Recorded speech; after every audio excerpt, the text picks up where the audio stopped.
Hello, everybody. Back for some more. Thought I'd try and change up the viewpoint a little bit, get the collection behind me, kind of like my old videos used to be. But regardless, it is a beautiful Monday morning. I am not working, and it's like 60 degrees out here in South Florida, which is, well, for Florida, cold. So I have the house open. I'm letting some air in and some light in, and I am enjoying myself. So I thought I'd come in and share some of my new acquisitions, additions to the collections, as it is ever growing, ever evolving, and ever changing. Any record collector out there will know exactly what I mean when I say that. So, first up, Acid Mother's Temple, Minstrel in the Galaxy. No surprise, the very first I'm going to show is some Acid Mother's Temple. Always putting out stuff, always doing it. This is from Riot Season, but it's a reissue on vinyl from an album that came out in 90 or 2004, I think. It is on some beautiful translucent yellow. And it is very mellow. A lot of their early albums were somewhat acoustic, and this one falls in that category. It is very acoustic, very relaxed, very chill. It has a sense of being very sort of like traditional and spiritual. I mean, it's beautiful. Only like 3 tracks. The last track covers, the whole back side and like a part of the first side. So, it's beautiful. Absolutely beautiful album. Citrus, Panic in Hampton Bays. This is an album I found on Bandcamp, and they didn't have it on Discogs, so I submitted it up there, which is pretty cool. It's only like the 3rd or 4th one I've actually submitted and put up on Discogs before. Whatever, I don't know. It makes it memorable in my head. So, album came out 2017, I believe, or 2016. So it's a few years old. But I found it on Bandcamp when I was doing some searching around, and I was just immediately sort of grabbed by the vocals. A female singer, and just something about the way that the vocals were being recorded and how she sounded and how they were sort of double tracked in ways. It sounded very sort of like 90s alt girl to me. I don't know. It really attracted my ear. But musically, it's pretty damn good. I would call it an alternative album, but it goes everywhere from being sort of, distorted, alternative sounding guitar music to kind of shoegazy at times, to some that are just sort of poppy and really pretty. I don't know. It caught my attention. I snagged it. Not something I would normally buy, but again, the vocals just really grabbed me in, which is again something I wouldn't normally say. But I'll put a Bandcamp link down. Check it out. The new Amy Branch, Fly or Die 2. This album is fantastic. Very reminiscent of her first album, Fly or Die. But while that album sort of, in a way, seemed like, okay, we have a groove, and she was just sort of doing her thing over it, it had this very sort of, unstructured free jazz feel to it. This seems like every note is thought out. She sings on a couple songs, which is a bit more of a spoken word kind of a thing, but she sings on a few of the tracks, and it just seems like, I don't know, like I said, everything was a bit more thought out. Like she had something to say with this one. The first album was great. I love it. This one I like a lot better.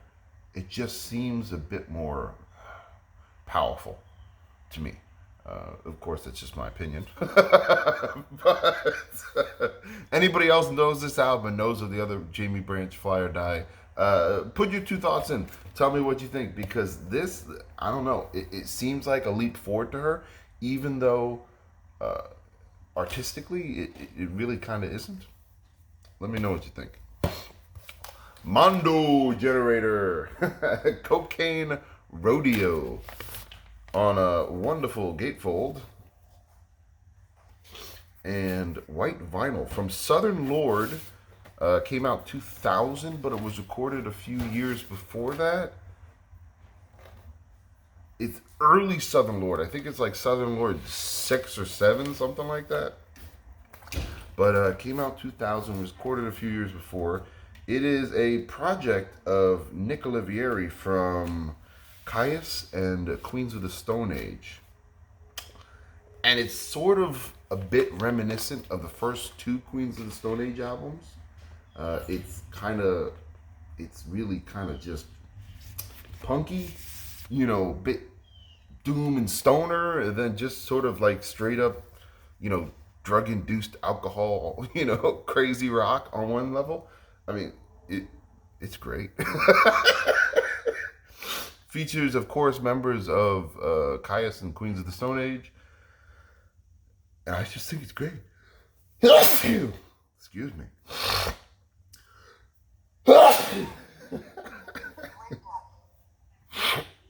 Wow. Like I said, I have the house open. And my allergies are coming to light. Being from Southern Florida, I don't get allergies during the summer. I get allergies during the winter, so to speak. But Mono Generator, Cocaine Universe, or Cocaine Rodeo, sorry. Just a great, straight up rocking album that when you listen to it, kind of makes you a little happy. It's a little uplifting. Blue Tip, Discord number 101. This album is fantastic. Came out in 1996, I believe. Yes. I would automatically just call it a alternative rock album or an alternative album, but I kind of just group all the 90s rock into alternative rock.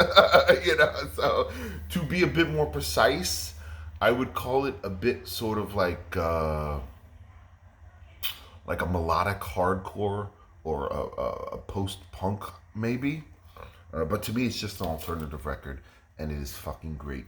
I've been looking around on the Discord label for a while now, and they have a Bandcamp site as well with some of the old bands as well as the new stuff they're doing. So I'll put a Bandcamp link down for Discord as well. But DC-based record label who I believe was just releasing a bunch of the DC punk in the 80s and sort of expanded from there. But man, just this album, I can't emphasize how good this is. Sort of emotional vocals that are on the edge of being screamy, but not really screamy. With these sort of dual guitar sound, like the dual fighting guitars, where one is playing one thing and the other is sort of will kick up right behind it, or they'll be playing like an octave under it. Then I swear one guitar is playing a Mesa Boogie and the other is playing, a Marshall amp. And it's a great sound. It is an unbelievably good combination when the two guitars are going within. There's a lot of songs where one is playing one thing and the other's playing another, and they're sort of going back and forth between each other. And it's just, it is a sound that works really well. It's a beautiful album, high intensity, 90s alternative. Stuff I love. Stuff I absolutely love. Kyonji Hayakai, I don't know if I'm pronouncing this right. Anger Shishpa. This album came out in the 2006 or 7 or 2005. And it's been reissued on wax for the first time by Skin Graft Records. Project of Yoshia Tatsuda, one of my favorite drummers. Crazy, weird jazz is how I call it, but it's probably more along the lines of being progressive. Difficult to describe. I mean, again, I'll put a Bandcamp link. You listen to it, you tell me what it is. It's sort of just fun, crazy, weird jazz to me. That's about it. Again, it's difficult to describe. I mean, the last video or the video before, I showed another one of theirs, and it was just, it's hard to describe, but it is so good. Pound! Look at that, baby. off Sub Pop from 1993, I believe. Being from Sub Pop and being from the year 1993, this album is very grungy. You know, a bit dirty on the guitars and on the singing and on production, but it's just got that 90s sound that I love. The double tracked, like, dry vocals, the just massively fuzzed out, grungy, dirty guitars, and just that sound.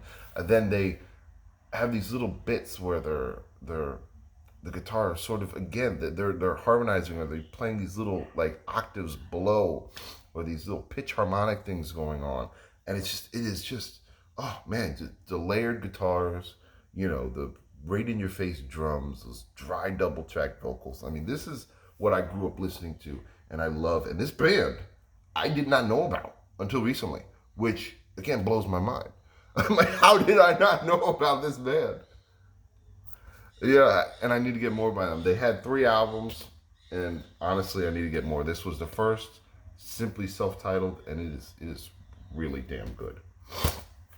Strap It On by Helmet. Helmet's first album from 1990 off the great Amphetamine Reptile Records. This album is very harsh compared to some of their later stuff. If you know any album, you know, by them, it's probably Betty, which is a bit commercial, I would say, a bit mainstream in comparison to this album. This album is just, I mean, very harsh, abrasive guitar going on with the screamy vocals that, you know, that he does, and just, I mean, drums and bass that are just attacking you. It is very noisy. I would call it a bit more of like a punk noise rock thing going on, as opposed to the later stuff, which is like the alt metal, you know, alternative thing going on. This album is oh, it's fucking great, absolutely fucking great.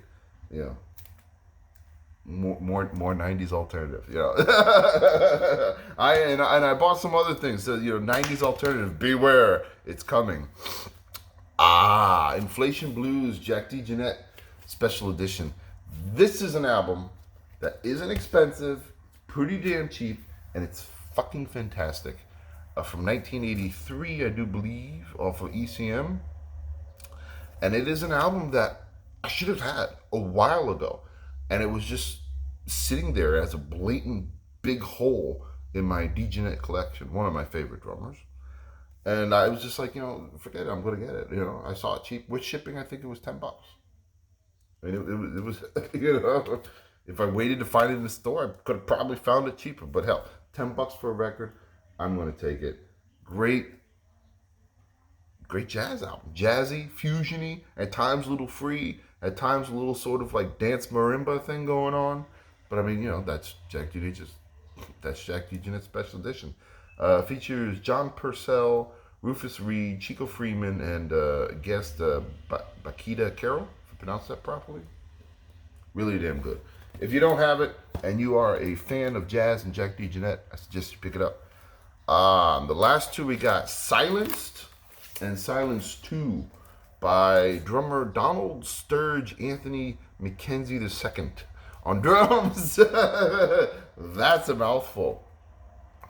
These are 2 albums that are really damn good, off of a label I never heard of, a modern label I should say, 577 Records, which has, again, a Bandcamp link. I'll try to remember to put all these damn Bandcamp links down, but I found out about these records because my favorite guitarist, Vernon Reid, is on both of these, and that is pretty much the extent of what these are. You have the drummer, who is the drummer who played with Vernon Reid in the album, I forget what the album was called, but it was a solo project of Vernon Reid with, it was Vernon Reid and Mask. He played in the band Mask, the drummer.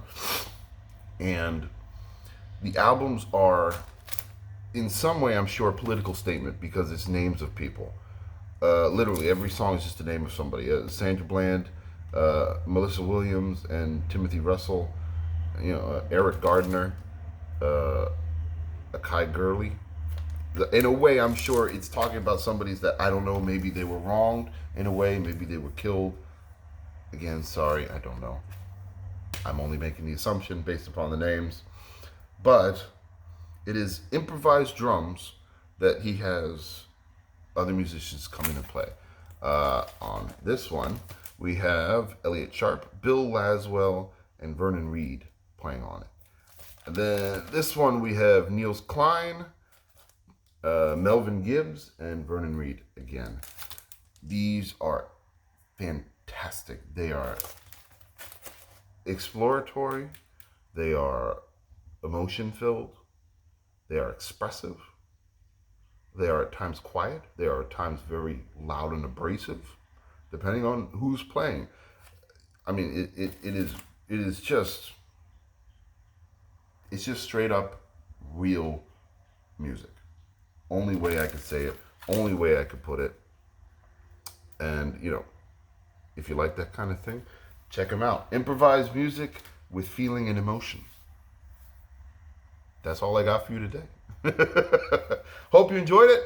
Hope you got something that you could find and expand your horizons with. And hope you got some exploring and research to do. Thank you all for watching. Until next time.